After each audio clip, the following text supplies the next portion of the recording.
يومئذ تعرضون لا تخفى منكم خافية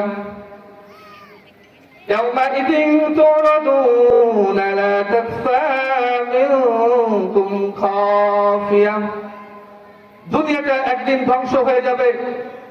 কিছুদিন আগে বাংলাদেশের ভূমিকম্প আমাদেরকে জানিয়ে দিয়েছে।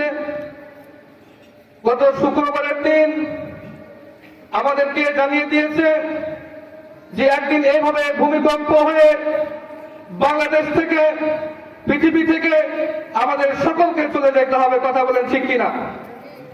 আর যেদিন চলে যাব সেদিন সবাইকে কাল কিয়ামতের দিন আল্লাহ পাক রব্বুল আলামিন একত্রিত করবেন।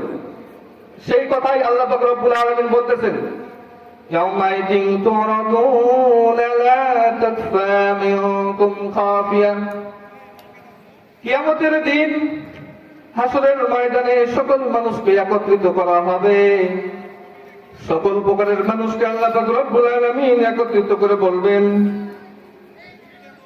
فأما من أوتي كتابه بيمينه।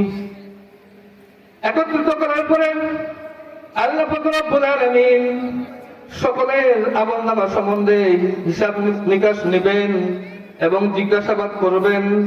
আল্লাহ পাক রব্বুল আলামিন জিজ্ঞাসাবাদ করার পরে একদল শ্রেণীকে ডান হাতে আমলনামা দিবেন, আর একজন শ্রেণীকে আল্লাহ পাক রব্বুল আলামিন বাম হাতে আমলনামা দিবেন।